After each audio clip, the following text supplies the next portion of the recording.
अमेरिकी तैयारियों के बीच ईरान भी स्ट्रेट ऑफ हॉर्मुज के पास फायर ड्रिल कर रहा है। Drone carrier IRIS Shahid Bagheri को भी डिप्लॉय किया जा चुका है। लेकिन अमेरिका के लिए सबसे बड़ी चिंता की वजह है ईरान की मिसाइलें। मिडिल ईस्ट में ईरान मिसाइलों के हिसाब से सबसे समृद्ध देश है, चाहे बैलिस्टिक और क्रूज मिसाइलें हो या टैक्टिकल वेपन्स हो। ईरान के पास जो सबसे लंबी दूरी की मिसाइल है वो है Sejjil medium range ballistic missile. इसकी रेंज है 2000 किलोमीटर और यह अमेरिका के अधिकांश रीजनल बेसिस पर हमले में सक्षम है। इसी तरह से सोमार क्रूज मिसाइल की रेंज है 2 से 3000 किलोमीटर। ईरान की फतेह फैमिली की मिसाइलें हों, शहाब सीरीज की मिसाइलें, ये सब सटीक और घातक मानी जाती हैं। Ya Ali land attack cruise missile कम ऊंचाई पर रेडार से बचते हुए फिक्स टारगेट पर निशाना साधने में सक्षम है। तो राआद एंटी शिप क्रूज मिसाइल अमेरिकी वॉरशिप्स के लिए खतरा हो सकता है। कुल मिलाकर सच्चाई यह है कि ईरान की ऑपरेशनल मिसाइलें अमेरिका की सीमा तक नहीं पहुंच सकती हैं, लेकिन मिडिल ईस्ट में अमेरिका के मिलिट्री बेस इसकी जद में है। अमेरिका दुनिया की सबसे ताकतवर नौसेना, विशाल एयरक्राफ्ट कैरियर और अत्याधुनिक डिस्ट्रॉयर।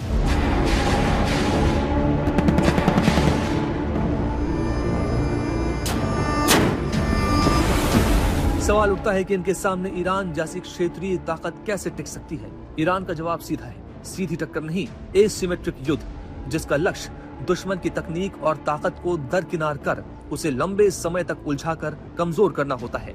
इसलिए ईरान की रणनीति हो सकती है छिपकर वार, अचानक हमला और लागत से ज्यादा नुकसान करना।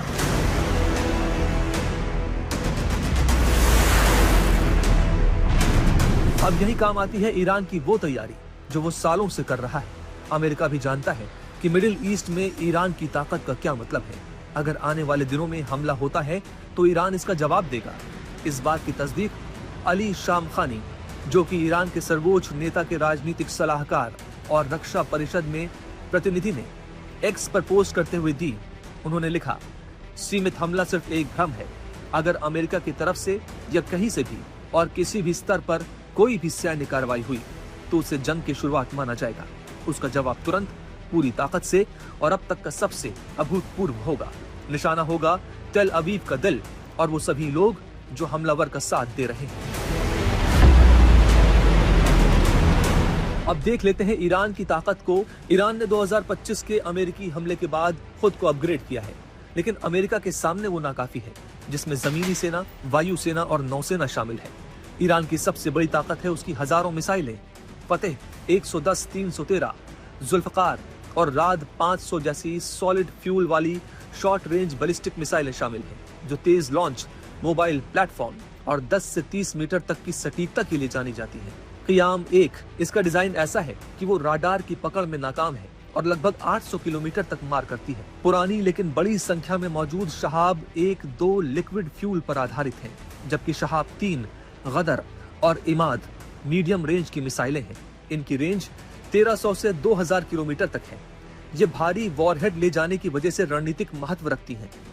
एडवांस सॉलिड फ्यूल मिसाइलों में खैबर शैकन, जिसकी रेंज 1450 किलोमीटर है, और हज कासिम, जो 1400 किलोमीटर तेज प्रतिक्रिया और बेहतर सर्वाइविलिटी देती है। हाइपरसोनिक सीरीज की फतेह और फतेह 2 मैक 13-15 की रफ्तार और 1400 से 1500 किलोमीटर रेंज के साथ डिफेंस सिस्टम को चकमा देने की क्षमता का दावा करती हैं। क्रूज और एंटीशिप मिसाइलें सोमार, हॉबजेह और कदर 380 जमीन के पास उड़कर 1000 से 1350 किलोमीटर तक सटीक वार और समुद्री लक्ष्यों पर हमला कर सकती हैं। इसके अलावा सज्जील, खुर्रम शहर 4, 2000 किलोमीटर रेंज। ईरान ने बड़े पैमाने पर अंडरग्राउंड मिसाइल साइलो बना रखे हैं। इन साइलो से जमीन के नीचे से वॉरहेड लॉन्च किए जा सकते हैं। Ya Ali land attack cruise missile कम ऊंचाई पर उड़ते हुए रडार से बच सकती है और जमीन पर मौजूद फिक्स्ड टारगेट पर सटीक हमला करने में सक्षम मानी जाती है। जबकि राद एक एंटी शिप क्रूज मिसाइल है, जिसे समुद्र में दुश्मन के जहाजों को निशाना बनाने के लिए डिजाइन किया गया है और इस वजह से ये अमेरिकी वॉरशिप्स के लिए संभावित खतरा मानी जाती है। अगर अमेरिकी सेना हेल्प हमला को अंजाम देती है, एयर स्ट्राइक्स को अंजाम देती है, ईरान उसको रिटेलिएट करेगा। तो ये रिटेलिएट कई फॉर्म में हो सकता है। ईरान के चारों तरफ जो मिडिल ईस्ट की कंट्रीज हैं, कतर हो, बहरीन हो, सऊदी अरब हो, उन अड्डों का इस्तेमाल होगा, जो मिलिट्री बेसिस है उन पर हमला भी होगा। और पूरी तरह से देखा जाए, ईरान इतना वक्त ईरान को मिल चुका है कि ईरान ने अपने अल्टरनेटिव को सोच लिया है। जैसे कि उन्होंने पहले भी कहा है पास्ट में कि इस बार हम अमेरिकन प्रेसिडेंट के पीछे पर्सनली जाएंगे।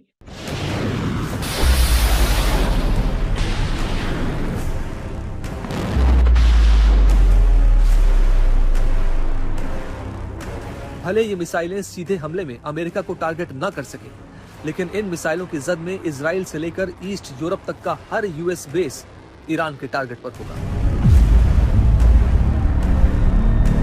सीरिया में अमेरिका के 4 सैन्य ठिकाने हैं, कुवैत में 10, ओमान में 6 मिलिट्री बेस, यूएई में 3, बहरीन में 12 सैन्य ठिकाने, सऊदी अरब में 10 सैन्य अड्डे हैं, मिस्र में 1, जॉर्डन में 2। सबसे बड़ी बात, अमेरिका का सबसे बड़ा सैन्य ठिकाना कतर में है। इराक में अमेरिका के कई सैन्य बेस और कैंप हैं, जबकि तुर्की में भी अमेरिका के 2 सैन्य ठिकाने हैं।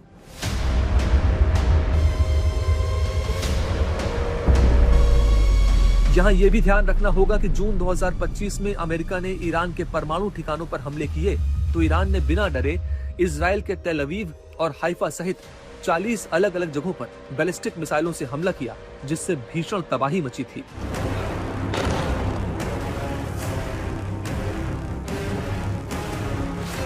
इतना जरूर है कि ईरान के निशाने पर कई अमेरिकन बेस हैं जो खाड़ी देशों में स्थित हैं। ईरान उन पर मिसाइल अटैक से एक हद तक नुकसान पहुंचा सकता है। ईरान ने स्पष्ट कहा है कि अमेरिका ने हमला किया तो ईरान जवाब जरूर देगा।